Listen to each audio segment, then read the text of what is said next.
Hi, Misha here, and as promised, we picked the coolest day we could find, which is 90 something. But at least the sun's going down, and we're gonna put the first rounds through the old is new, new is old Romanian WASR-3 5.56. Since it's a new Romy gun, it's got a little bit of that roughness. Safety's pretty good. And if you didn't catch the first part, I did a table talk looking at the features. We did confirm this is a non-chromed but still cold hammer forged barrel. And yes, people asked, it is a forged trunnion and forged bolt. So with that, we're going to try some brass cased ammo and then try some good old-fashioned Wolf steel. See how she does. Alright, we're here at the post-game editorial table. Our intention was to start off with brass 55 grain, and we loaded up a mag, but when I went to charge the weapon, keep in mind, brand new, first rattle, the bolt didn't quite go forward. It was about maybe the chamber, there wasn't a gap showing, it was covering that enough.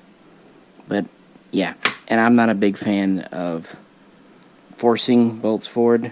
I probably wouldn't have been one of the guys that would have used a forward assist on the original E1.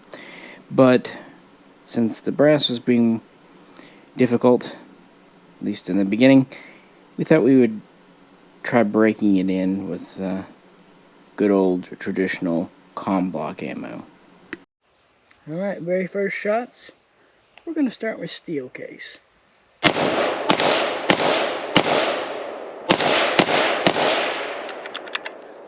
Failure? Yep, same feed angle issue. It's riding a little high. Yeah. And actually, it's kind of canted off to the side a little bit, too. It's like it didn't... Well, let's see what we got here. Try it over again. Ooh. We just had a second round drop out of there. I noticed that. Kind of makes me wonder about the mag. And see, it's not quite going into battery. No, sure not.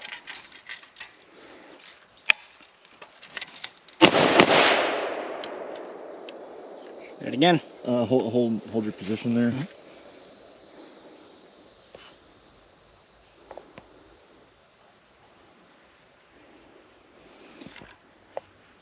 Yeah, that's weird. I mean, and that one's even angled in relatively correct. Well, the thing is, it feeds from either side, so they do come in at an angle and then they meet. Right, yeah. But I mean, that one's actually like straightened out and didn't go into battery. Interesting, I just noticed something.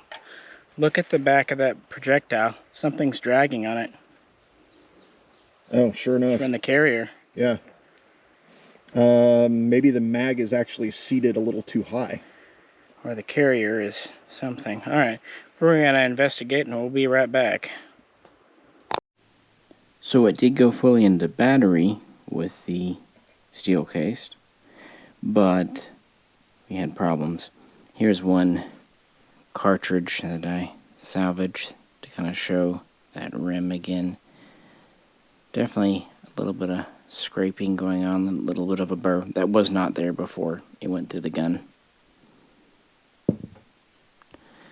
So, Jero's thought about the magazine could very well be correct, because Century does modify the mag well, and to some extent the mag catch.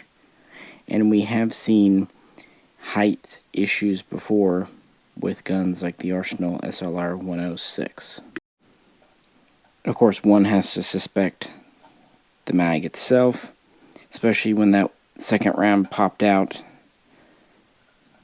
These were a little greasy, but not too bad.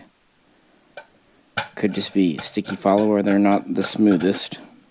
So, yeah. Looking inside, of course,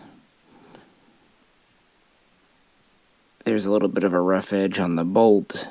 That shouldn't matter. It's a WASR, but yeah. Now this was an impromptu trip. Again, we were really planning on going on vacation, but this came in and people were super interested, so we did it. And it was really not nice weather outside, so we only had about an hour, maybe two at most, to do range time. We had really no equipment with us, tooling. It was an impromptu thing. We were doing other things that day, and we had a dinner appointment.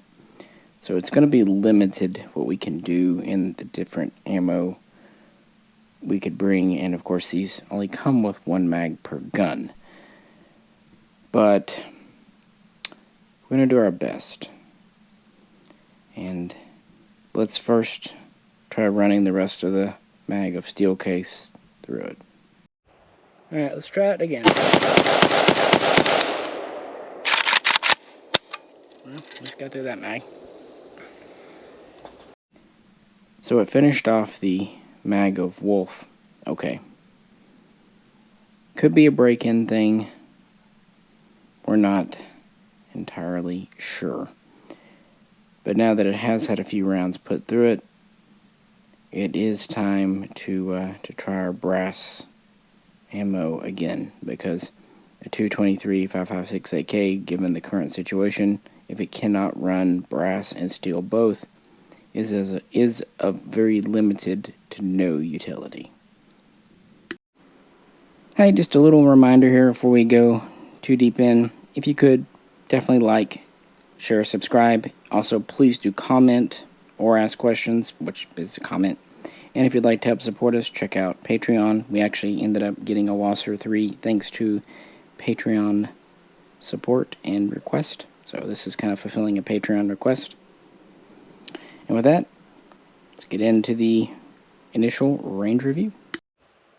Alrighty, now let's try it with some 55 grain brass. I think it's arm square. Do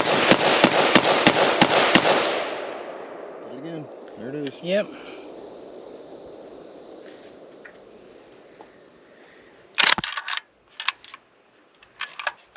They come out.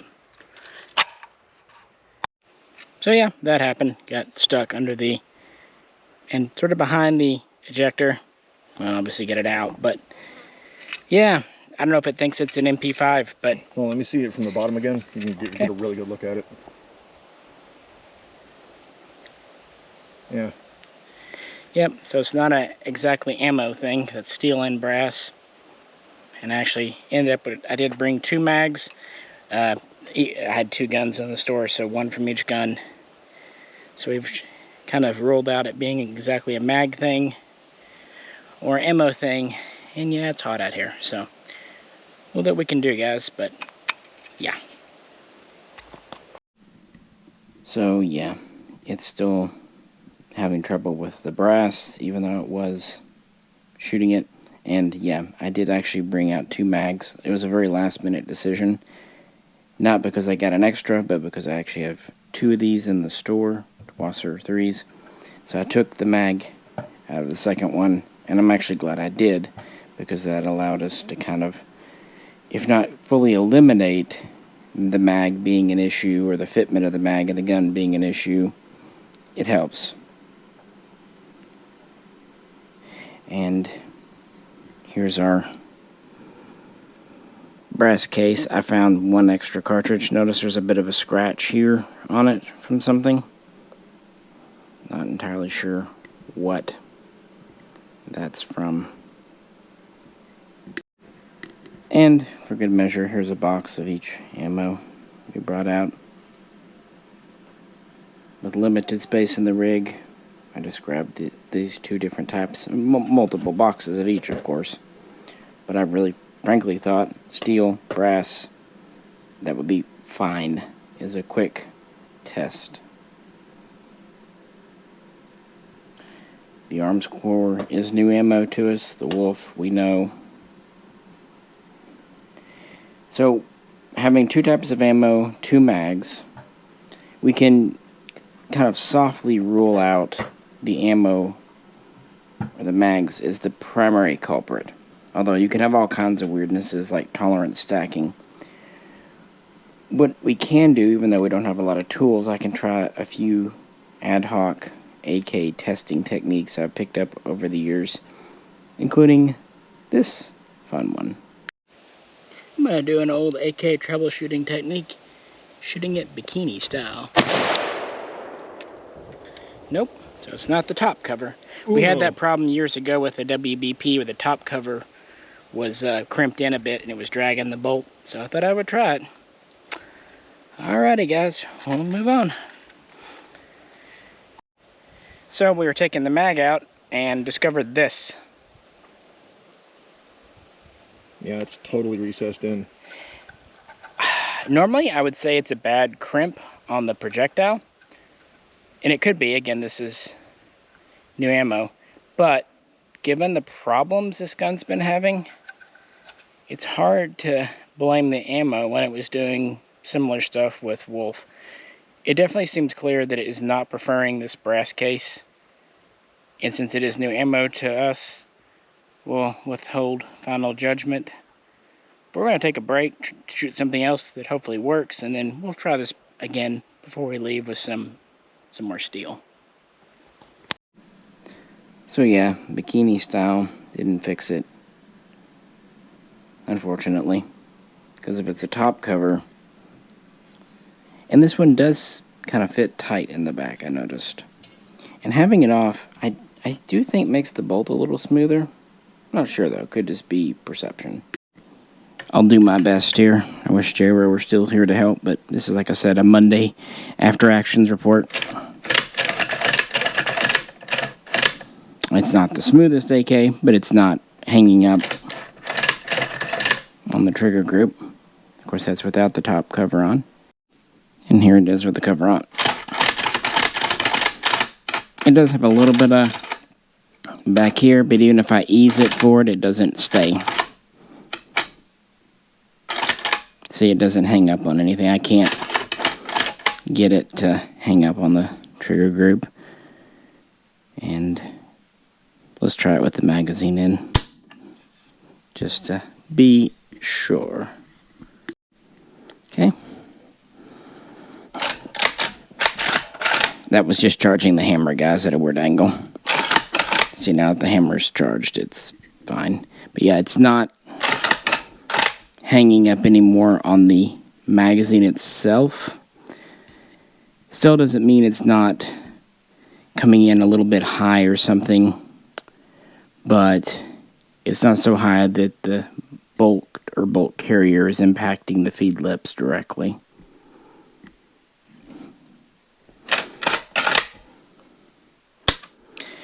And I will say, the trigger, which I did kind of point out as being a little sticky when we did the preview video, it is smoothing out just fine, and this is US part. Alrighty, let's move on. Did I mention it's hot, or it was hot? I actually think I lost a good bit of weight. I even was able to cinch my belt an extra notch. So, yeah, forget exercise, just go sweat in the Ozark Mountains for a bit shooting guns. It's a great weight loss plan.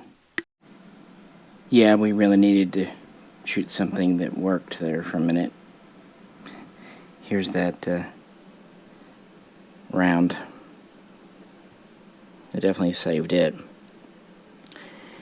Once I got back here, I looked up this ammo, looked for 2 or 3 reviews, and reviews are positive. It seems to be well enough made. It is made in America, not the Philippines. And I couldn't find anyone, just did a cursory look, that had major crimping problems. It's always possible one could slip through, but I don't think so, because if you look on this case here, I'm trying to find it, there's a couple of divots, and they're on one side. And I noticed something when I got back here with the 2 mags. The followers in the front are actually sitting slightly different angles. This one actually tips up here. There's a bit of a lip. And this one does not. Now looking back here at the feed area,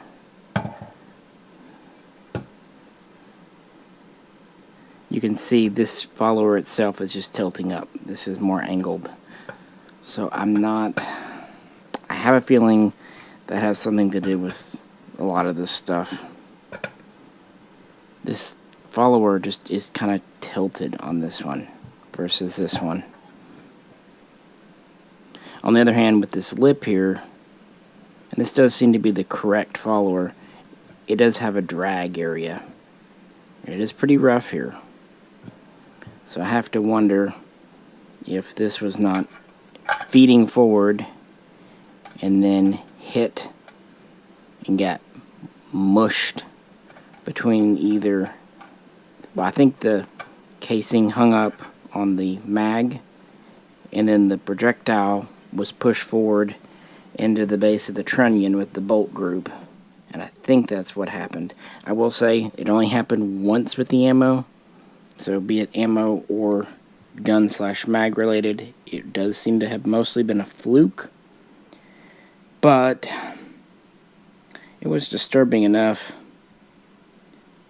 and I wasn't sure at the range. We decided not to shoot this and any other 223s that day, and like I said, once I got back, I looked up the ammo, and it doesn't seem to be a problem. But this is a dangerous thing. You absolutely never want to shoot a round that gets recessed into the case. That causes oh so many problems. Unless, of course, we're talking 7.62 Nagant ammo. But other than that, there's actually powder dumping out now too. Yeah, now the powder's coming out. It wasn't earlier. So yeah, that's one of the things too. You can have powder just coming out everywhere. No bueno, guys. No bueno. Actually, the round's falling deeper into the casing now. It was sticking out just a little bit. Now it's going all the way in. So yeah, we're gonna not do any more with the brass at the range. We stopped to shoot some guns that worked. And so we're gonna try a couple more mags of Wolf. Because honestly, if an AK can't run steel, I don't care what caliber it is, that ain't right. Alright, we've had our fun with guns that actually run, so we're going to go back to trying this with steel case because it seemed to prefer the Wolf. And I have now nicknamed this gun Snatch.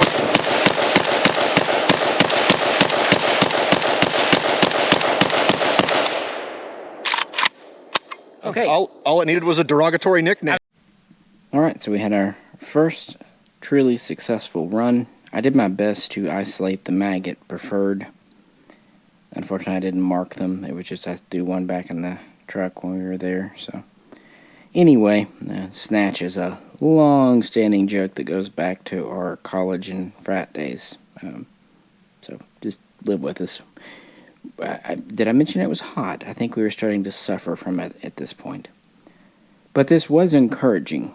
Maybe after seeing how other guns ran correctly, the WASR-3 picked up on a few tricks. So let's hand it off. Alright, we're going to let J-Ro try Snatch out. And it did seat that one forward, so let's hope it runs. Maybe it was a break-in.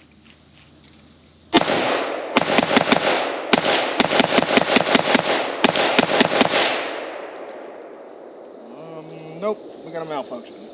What it's been doing? Yep, same thing. Gotcha, Yep. and that was the same ammo, same mag. Alright. Alrighty. Of course not. It was doing the not going fully into battery thing, and just kind of generally speaking jamming up as you saw there. I don't know. I don't know if my good run was a fluke or not. I think it's time we take another break. There's another gun we were wanting to shoot that day, which will make for another video that actually might be quite interesting. But we won't completely abandon old Snatch here. J-Ro's going to try Snatch again. I'm not real confident that that's seated. One way to find out, I guess.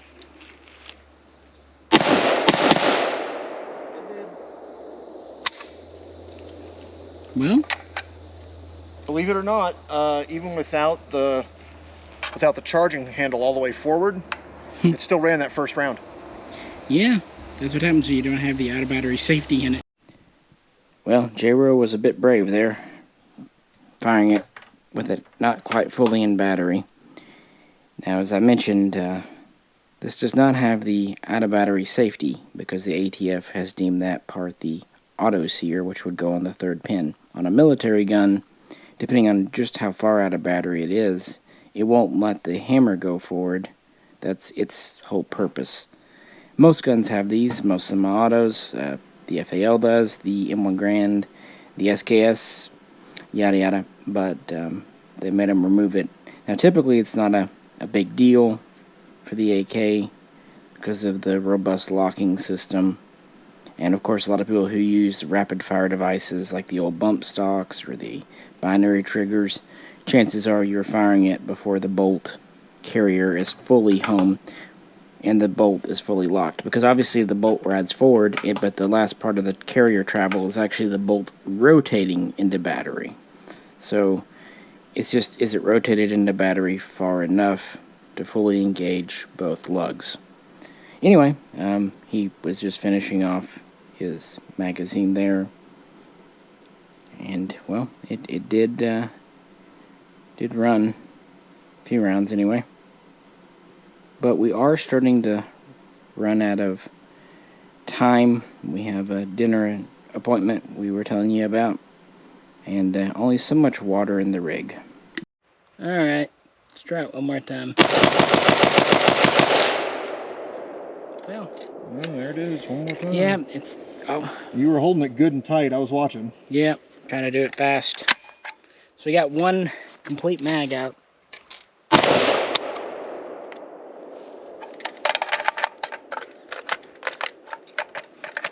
I wish that mag was kind of hanging up like that before. It's like you gotta get the angle just right.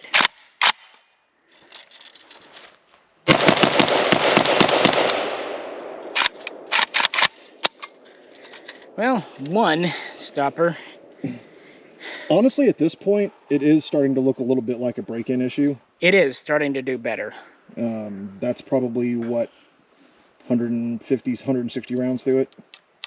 Yeah, although we've had so many little failures, it's hard to say. You know, certainly rounds we've loaded, but a lot of them kind of went, so I'd say probably about 100 maybe actually fired through it.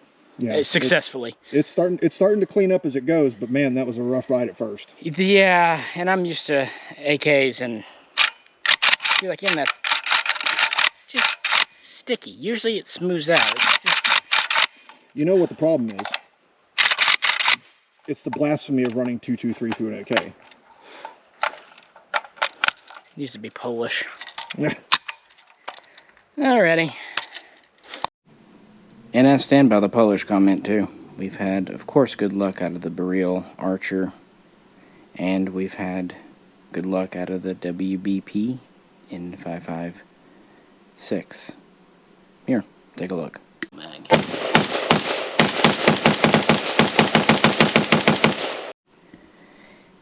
And as for the mag insertion thing, now that I'm back at the table and took a look at the followers, I do think it was the one with the tippy up follower that was working a little better for us that we're using at the end, and I think it was getting kind of that angle right. I think the follower was kind of hooking on the trunnion there. This one here, I think this was sometimes catching, like it was wanting to be the lug, and that was making it a little weird. It is a strange magwell, the way it does. I noticed a small gap. Take a look. In the back, we're right up against the metal, but in the front, the way they cut it out, there's a big gap there between the receiver, the stamp part, and the mag and trunnion. So that does make insertion, especially for more AR style folks. Yeah.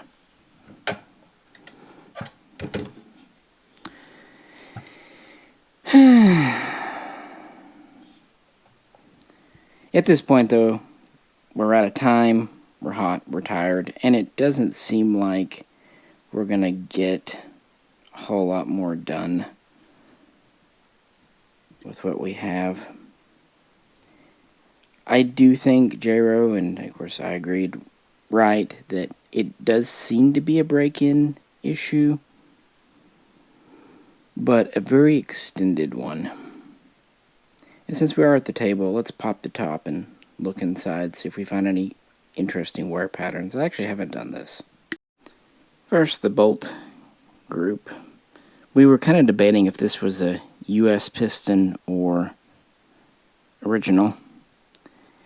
It still doesn't have any... it's so greasy and dirty. Yeah, you know, you get it straight here, guys. It still doesn't have any wiggle to it, and I don't see, pinholes. It looks like it's a welded piston. I'm not saying it is US made. I presumed it was, but it could be that the buttstock is the other US part. Not sure. Looking at the carrier, the tail is fine. Not a huge sign of splash damage there. And the bolt tail area. I'm sorry, I'm just feeling around too, guys.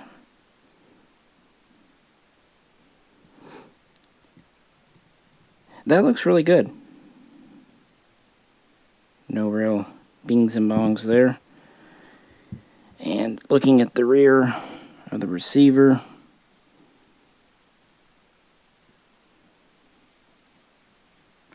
no real dings or dongs to the trunnion. And I'm pointing that out because one of the criticisms with Arsenal's offering currently, the SAM-5, is that it is overgassed. They say they have corrected the issue and newer guns aren't. That's, of course, their milled 5.56. But if you look at some of those, you will see where in these areas the bolt tail, the carrier tail, the back of the receiver, which, because it's a mill, doesn't have a trunnion. On the other hand, to be fair, in our experience, the SAM-5 definitely runs, and it's run with wolf ammo, steel cased, and multiple types of mags, including Polish and, of course, Bulgarian. So, overgas perhaps, but it does run. SAM-5!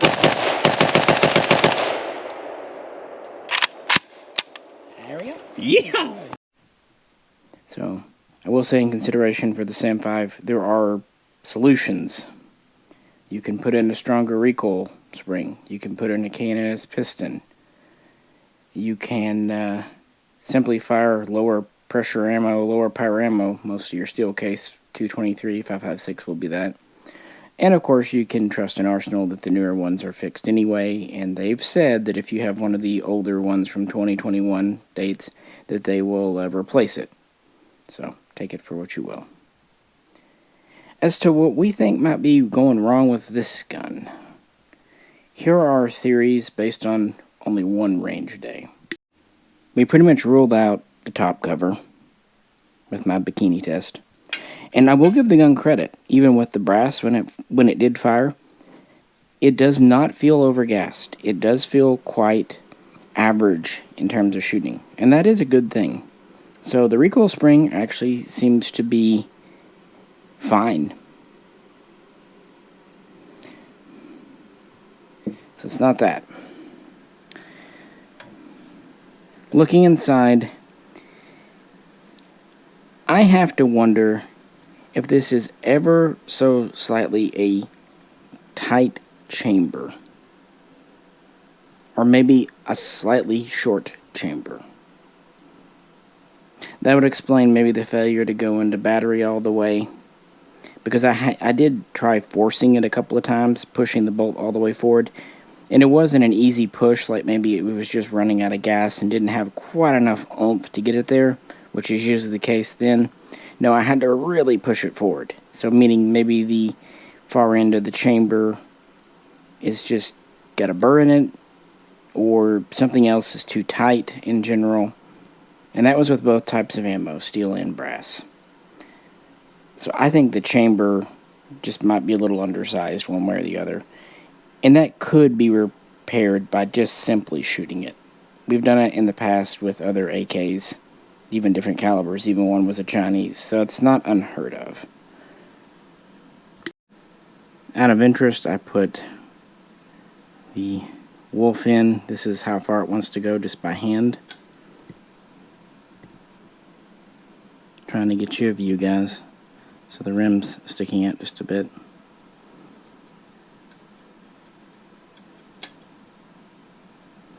Now let's do that with a different gun. Because it was close to hand, because Fox is getting this one, I brought out the mini barrel. Because, well, these two have proven very reliable in the past for us. So again, here's that round. And the WASR-3. Now let's try it in the mini.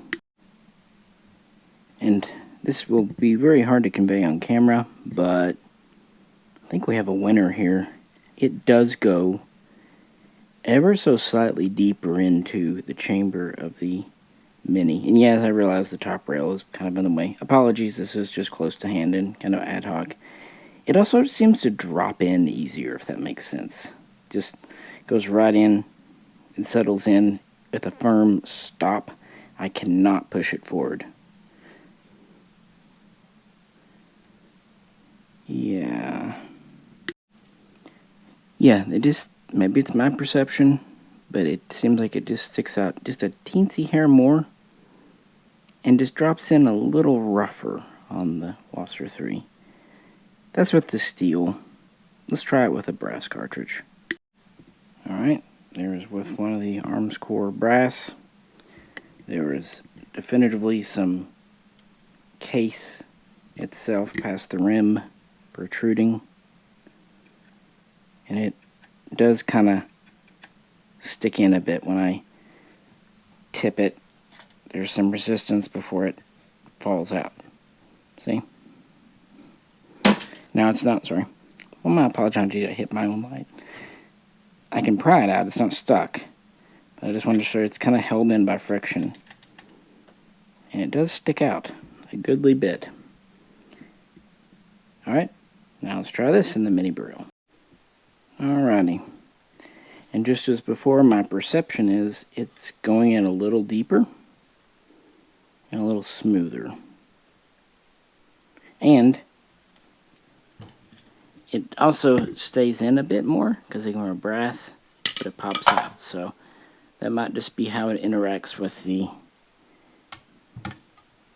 chamber. I will say though, this is a chrome lined bore and chamber.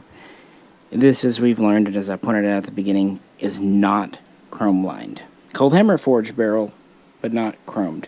And chroming has some lubrication benefits that I think we might be missing here. And again, sorry for the mini barrel. It's not the ideal gun for this test, but we had it to hand, and to be fair, it's easier to maneuver a pistol versus a rifle. So what else? Gazing inside the receiver, don't really notice anything crazy, which is good. No major dings or wear. Hammer is fine. Like I said, the trigger group really did smooth out. No chipping, dinging on the ejector. J-Ro did point out he thought that the bottom of the chamber where the feed kind of comes in is a little roughly cut. I frankly just said that's kind of Romanian AKs for you, but something to point out. The feed ramp. And this is kind of the feed angle and situation with the one mag with the follower that tilts up. It's actually quite a straight in shot right over the ramp there. Just for fun, let's put the other mag in. Noticeable difference. There's a much more of a jump there, and I could definitely see how a cartridge could slam into the bottom of the feed ramp trunnion area. I mean, it shouldn't in a perfect world, but I'm going to say one of these two mags is better than the other. And that was kind of our very loose impressions at the range. And that is kind of the problem. Mags are already this gun's Achilles heel. And if one we received is problematic, that's not good. Because it's going up against several other 223 AKs on the market right now, including the Zastava M85 pistol, and of course the M90 rifle, which many people mentioned in the comments of the first video, the preview video. And our experiences with the M90, well, they've been a pretty dang positive too. Anyway, very first shots out of the M90.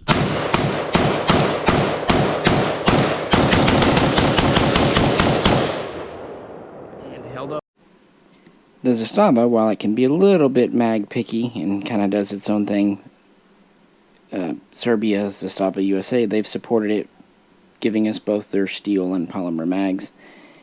It also has an 18-inch barrel, which is always good for the 223 round, the 5.56. It is chrome lined, and it does have an adjustable gas system. Now, to be fair, the M90's gas system isn't really adjustable on the fly.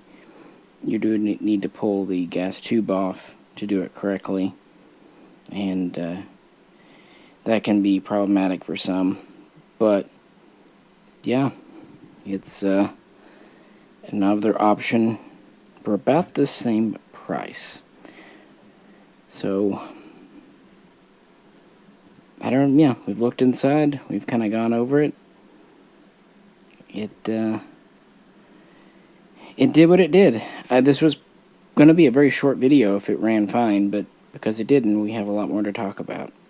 So let's give it some final thoughts, pros, cons, suggestions. And since throughout the video I've been mentioning the other 223 AKs on the market, yeah, we'll do kind of final comparisons there too. Now I'm going to give the barrel or the Archer a go.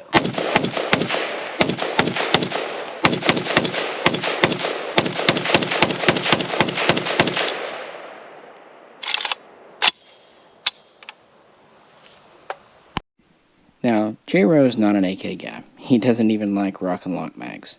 But that's good, because he's an AR-15 guy, and that's potentially who could be buying these. Or at the very least, AK guys that are kind of bridging the gap. So I think it's always good to have someone who's more of a novice when you take a range trip to see, especially on a gun like this. It's meant to be more for the masses versus an elite gun. And say what you will, Romanian Kuger guns will never be elite in my book. But that's not a bad thing. They had their niche. I also don't think like Mac 90s are elite. The good news is things like the trigger group worked out, and even the reliability seems to have been smoothing out towards the end. But the bolt is a little still rough on the throw. We never even really got a chance to test it for more than just like barn door accuracy because of just trying to get reliability down. And as I said earlier, it is not overgassed, at least even with the brass case ammo. That's a good thing because of, like the Arsenal. The bad, though, the mags. That is such a shortcoming. I know some guys replied saying that theirs worked with all kinds of other mags. I have to wonder, are those the current WASR-3s or the older WASR-3s brought in from 2003 to 2013? You can tell by the date on your trunnion. And it could just be a gun-by-gun thing because the mag wells are opened up by Century Arms in the USA. And some also said try like AC Unity mags. They're probably absolutely correct. I don't know. All of my mags are military-type mags or very close to it. So I just don't have any to try out. And some also suggested Pro Mag, which, okay, they probably will fit and work, but I've had problems with the durability of the Pro Mags. Like, seriously, breaking in a couple of range trips. I don't feel like that's a good option. That's just the shortcomings. And if one of our two mags isn't 100% reliable in and of itself, that's also not good. Also, the price point. These are $1,200. That is cheaper than the Baril. It's also cheaper than the Arsenal Sam 5 and also what SLR 106s are going for today. Sorry, guys. But it's about in line with the WBP. the Jack or the Fox in 5.56. It's only about $100, maybe 200 more than the mini Burial, the one we just looked at. And it's maybe $100 more than Zastava's M90. Going down the list, though, for much cheaper, you can get offerings from Palmetto State, PSA, or Pioneer Arms, PAC, in 5.56 AKs, well under $1,000 there. You can also get Zastava's M85 pistol for under $1,000, although with the brace situation right now, that might not be attractive to some. You know, your choice. So it is in the middle of the pack price-wise. That's not good for a Romanian gun. Romanian guns need to be on the cheap end of imports. They can still be a little more than domestic, but they need to be the cheaper import option, and this simply isn't.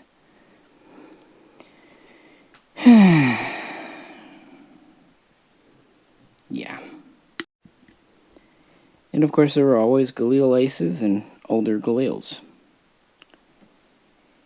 It's good that this has a CHF barrel, but the fact that it's not chrome lined, when you consider that most of the competition is, On the other hand, whereas the Zastava guns and even the Burials kind of take a proprietary furniture, this at least does take standard stock, standard grip, standard handguard, standard muzzle device, standard trigger group, standard top cover. That's good. That's something that WASRs have always been good at. So customizing it, fine. If it runs well. I'm not going to completely slam the door, but it shouldn't need a break-in. It's an AK. I think if we actually clean it really good and maybe lubricate it, maybe get some more mags, we could work this out and get it running fine. But should we have to? Probably not for the money, because the Burial, it's better in the scope options. It's also probably the most accurate of the group. The SAM-5, while it has had its own issues, it is at least reliable, and there are easy fixes to address its issues. The Zastava, the M90, you get a longer barrel, and it's chrome lined. You get an adjustable gas system, and frankly, I just kind of like the look of Zastavas, if I'm being 100% honest. Going down the list, comparing to the WBP, we had good luck with it. It also takes standard handguards and stocks. It has pretty much all the benefits. And it ran, and it takes standard Polish mags as well as Bulgarian and others. In a lot of ways, I do think the WBP 5.56 is what this should have been. It might be a little thumpy on the gas, but nothing too bad.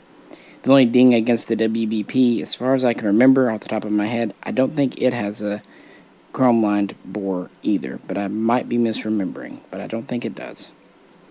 The PSA, the Palmetto State, I have no first-hand experience with in 5.56, only in 7.62 and 5.45, but it is significantly cheaper, and of course you can get them that take standard mags. The Pioneer, again, no direct experience with their 5.56 option, but our experience with their 7.62x39 options, which we are still doing a long torture test on it, have been positive. It does seem like Pioneer has got their act together compared to years past. They're also several $100s cheaper, but I can't say more because we have not tried it in 5.56. Not sure if we ever will. We picked this one up because Patreons wanted to see it, and I will say it's made for a couple of very interesting videos, so it's been worthwhile for us, and I hope this has been worthwhile for you. We're not saying don't get this gun. Chances are yours will probably run fine out of the box. Our luck, my luck, is just this way. If there's a lemon, I will be the one to grab it. To me, the problems seem to be with my gun. The chamber is a little too tight and maybe a little too short, and at least one mag isn't maybe part of at the right feed angle. It's also possible that the mag well specifically the mag catch area, is maybe pushing the mag up just a hair too high, which is causing some issues. These are all fixable, and I'm sure we will try. Of course, as others pointed out, there's wear on the barrel and everything. That's Romanian guns for you. This might be a more strong example of that, but it's an example. It's not unique in that situation. Hope this was a fair review. Tried to really be thorough, tried to analyze the situation. Also tried not to die of, I've heard of heat stroke. Can you die of humidity stroke? That was the trouble with the day. It was so humid, and then it ended up storming a whole lot the next morning. So, yeah. But we were able to squeeze this in, as well as a couple other guns, so you'll get a couple more videos before vacation starts, thanks to the unplanned range trip. But if you picked up a WASR-3, especially from the new batch, please in the comments let us know your experience, because mileage definitely varies. And if you have any questions, hit us up. We'll do our best to answer. If you'd like to help support us, check us out on Patreon. This is Misha, and also on behalf of J-Ro and Fox, catch you very soon next time. I wish J-Ro was still here to help, but oh well, here it is, obviously with the... Wow. Good God. We put it in the blooper reel.